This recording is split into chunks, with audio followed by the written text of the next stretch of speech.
I'm Duncan Ferguson and you're watching Toffee TV.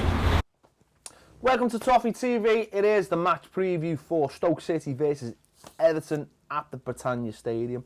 Somewhere that we haven't travelled very well. I think the last time we won there was it 2008? Fellaini's debut. Then we won 3-2. Tim Cahill getting a goal, I think. Yakubu scored, didn't he? And somewhere we've struggled since. Victor Anitabi as well, I think, off a free kick. Yeah. Flick header. So long ago. The days of the Rory Delap missiles. A time when Stoke was seen as just, Long ball, Stoke. long throw Stoke. And now there's some kind of European flair about them. Sexy football. I won't go that Under far, Mark Hughes. They've been a bit in and out this year, Stoke, haven't they? I mean, they're only just above us in the table. If we were to beat them, we go above them. They've actually lost, is it 3 more games than we have this season? Yeah, find themselves above us.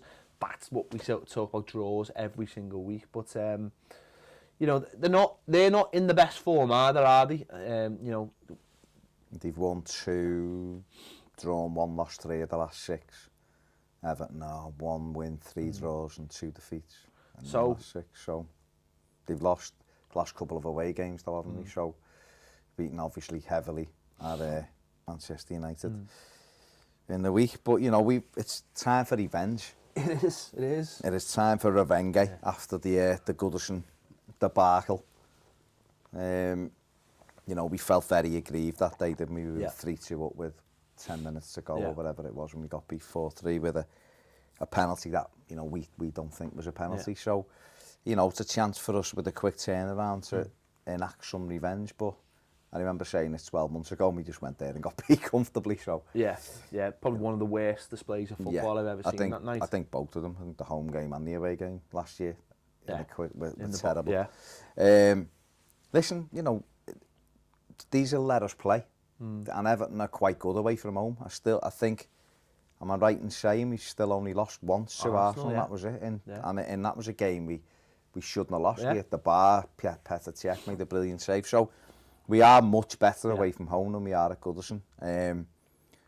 Obviously, a lot's going to depend on whether Romalu Lukaku is fit, of course. At this moment, we don't know whether he's going to make it or not. Although, I seen the first report and thought, he won't be playing. But then when I seen the manager's comments today, he basically said we're just going to assess him. So he's not out yet.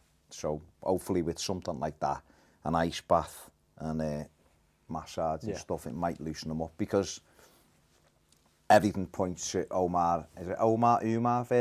I've heard Roberto call him Oumar and Oumar. So I'm just going to call him Bay Niasse, because that's one of his names is Bay. I'll just say Bay and people are going, it's me Bay and all that palaver. They won't.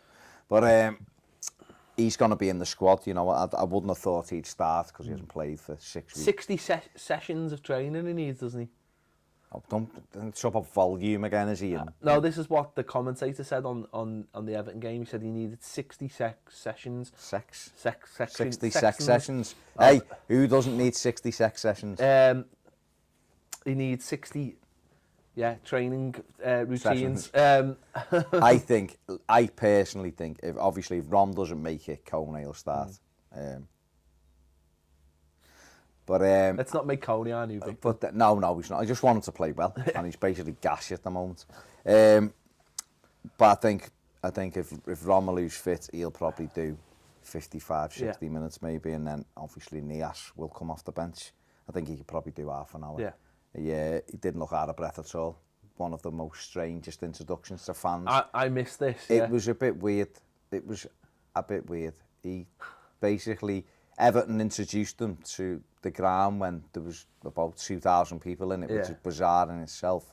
And he just jogged out the tunnel and just jogged round in a circle and jogged back off. It was all... It was cold, very strange.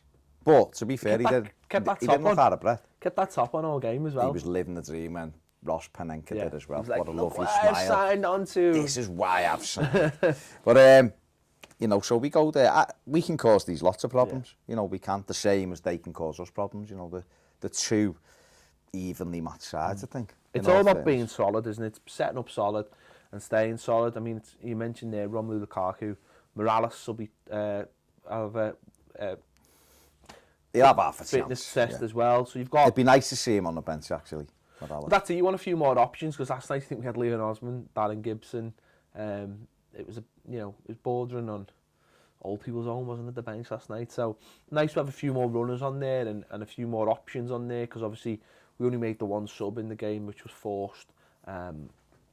But at least, if Kone does play, it's almost a platform for the likes of Ross and for those other players. And obviously, you imagine Leonard will be starting What again. he'll do is what we saw last night. So he'll offer you literally nothing running in on goal, but he'll keep hold of the ball and allow people to come off him. The likes of Lennon, the likes of Ross Barkley. And then, I've read quite a bit about Niasse over the last few days, and like Ibrahim Sonko and stuff have said he's a pest. He just runs everywhere and he doesn't give people a minute's rest. So that's good, because that obviously is a platform for other people. And if you've got him and Lennon bugging people by basically getting in the faces, then the likes of Ross Barkley's going to thrive. Yeah, hard work shouldn't need adjusting, or no. You don't need to adapt to a league to be, for the same hard work. And if he can come on for the last half an hour and put something into it, and said this before, if we only see bits of him in the next, couple of months, so be it. That's, he's got to get. But I only want to see bits of him, because I want to see the team winning. So I don't want him to come straight into the team anyway. I want to see the team winning. I don't see him on the left. But if the team were winning, then you can't really make too many changes. So that's a good thing. But I'd like him to come in and explode, like Jelic, not physically explode, because that'd be rubbish paying that money and he's not here. A bit of a waste. But I'd like to see him come in and do with Jelic and just bang goals in for fun, and then obviously not be crap then like Jelic was, but be good, and assist and everything. And I was listening to his interview, and he seems quite down to earth. He seems like a living the dream. Lad. Well, of course he's living. Him and Pookie are living the dream. Pookie. She's about to have a baby, so it's all great for him. But it'll be a boost, a fresh face. It'll boost the squad, and give them a lift. And I always think it's nice when you sign a player like that and then they're able to witness a game at Goodison very quickly and you win. It kind of sets everyone up on the right frame of mind. And I think, we won. We've responded well to the defeat at City. We won 3-0 at Carlisle in the Cup. We've now won 3-0 at home to Newcastle. So we go there at the weekend. The big question for me is, does Oviedo play or does he bring Baines back? They've got, last time they had Shaqiri, who was quick, and we had Galloway, who was very inexperienced. Do you leave Oviedo in and try and go like for like with Shaqiri in terms of pace? Because Brian is faster than Leighton Baines, we know that. Baines, he offers you more, probably the other way. But that for me, obviously, Stones won't be there, so it'll be Murray and Jags as usual. Coleman. So the back five should be exactly. Coleman was awful, by the way. I think defensively he was okay.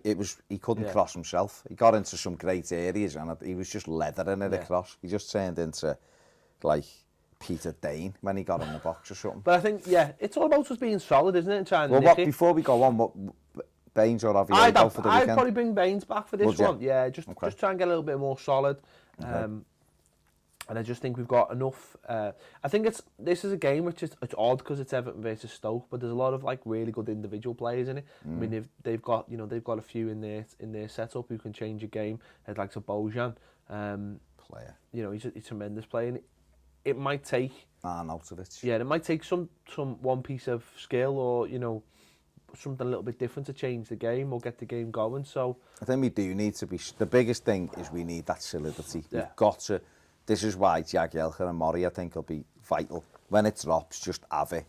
Because don't forget, what they done down at Goodison, they just played on Stones. They just pressed it. But on that day, we were all out. He got dragged out of position for the first goal, and he just cross coming. It was a tap in for Shaqiri. The second goal, he gives the ball away, trying to play a Hollywood pass, and then they turn us quickly, and Shaqiri's the wrong side of Galloway, and he misses it, and it goes in. Then he obviously gave the penalty, which they didn't have a very good game, but their game plan was obviously to press us high because we like to roll it out from the back, which is why I think Murray and Jags in this one, it might be all right for us because we'll just go long. Joel won't be afraid to leather it down the pitch. They won't be afraid, and that'll take away a bit of their game plan from what we saw at Goodison. And we might be able to get the bits then and pick it up. But solidity is right. They have got good players. Arnautovic is a player. Shaqiri's all right. Bojan is brilliant. you know, so they've got those. Walters as a pest, isn't he? You know, and there's people like that, and obviously they've got Mbula, so whether or not he plays, you know, £18 million signing deadline day, who knows? But the two biggest deadline day transfers will be on opposite sides. Stoke versus Everton. It is a bit that's of a the Premier League for you, isn't it? But they've got a great keeper as well, don't forget, in Butland. Do like him. Another one we missed out on. Fraser Forrester's another one. Oh God, Fraser Forster, how we... Yeah. But you know, listen, this is a game that I actually think I've more confidence being that way round than if they were coming down to Goodison at the weekend. I think because Mark Hughes has got them playing a bit more football, and at times they've been great to watch. You know, you think back to when he beat United and when he beat Man City, some fantastic football.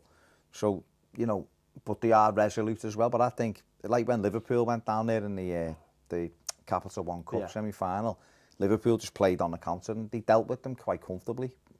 You know, when it went to Anfield, it was the other way down. So I think it might benefit Everton, particularly because we are a decent counter-attacking side. I think, to be honest, the key will be whether Lukaku's fit. I know he's not going to be 100% fit, otherwise there wouldn't be a question mark over him. But I think the way he is, you'd always trust him getting a goal. And we've got good fixtures coming up. We've said that a few times. We've got good fixtures coming up. It's a good chance to get on a bit of a run. You know, you look at that league and you still think, well, yeah, it's still wide open. There's still a chance to push on. You know, we'd go above Stoke if we were to beat them, and we can start to look up then. West Brom coming up at Goodison Park, you know, soon as well. So it's a big game from that point of view. It's a big game if you think, well, I get 6 points in a week, then that's huge. You know, that is huge. That's massive. I mean, to be honest with you, I don't think a point's a bad result this time. No, not after we've won, because these are I mean, if we'd have drawn last night, you know, or drawn against Newcastle or whatever, then you'd be going, it's a must win. But you know, 6 points would be fantastic. It sets us up really, I think, for the rest of the season brilliantly, because it bumps us into that top half, and then you would be looking, going, well, hang on, there's like 5 points between us and 6th or whatever, and then all of a sudden you're going into that West Brom game, then going, if we beat these, we could be in touching distance, you know, and then the belief comes back then. I mean, I said last week after the City game, you know, people were saying things, I said, the thing is about Everton, they'll probably win 5 straight games or something like that on the road, because they've got them kind of players, you know. When we done it last year and people were like, are you mad, you know, won't win another game. Lo and behold, we've won a couple on the run here. If we were to win this and beat West Brom, people will start looking at fixtures coming up, then going, well, we can beat them. We can get points there, you know, we're capable of getting it there. And the whole, you know, everything changes. The players become confident. You know, look at Swansea. Yeah. They were awful the other week. They beat Watford, they beat us. I actually tweeted that they beat Swansea, they beat West Brom the other night, because the last time I'd looked, they were winning, and then it wasn't until what's match of the day, about 12 o'clock, that people were like, they didn't win, but they've got 7 points out of 9 from nowhere. Yeah. You know, and that's how easy it can turn around. And if we can get these victories, you know, if we were to win Saturday, for me, that would be the result of the season so far, because it's a tough place to go. We haven't got a very good record there. Yeah. But then, considering where we've come from today, it'd be massive for us. Yeah. Right, tell us what you think about this game. Can we beat Stoke? Would you be happy with the point considering we beat Newcastle? Could this week be the kickstart for the rest of the season? Tell us in the comments, and anything else you want to tell us, you will anyway. Regardless of if I ask you to, you will anyway. Don't forget to subscribe. We want that 7,000. Don't forget to join us on Twitter as well. It's at Toffee TV1. On Facebook, it's facebook.com, Toffee TV ESC. Instagram, Toffee TV1 as well. We're on there as well. Join us on those places. And our website as well, toffeetv.net. Some more, getting more stuff on there all the time. Snapchat? Do we do Snapchat? No, yeah? I can't be arsed with Snapchat. I don't even know what Snapchat is. MySpace? Bebo, no? MySpace. We might do them in the future. Maybe. We won't, because they're gone, but, you know. Right, let's hope we get 3 points. See you soon on Toffee TV.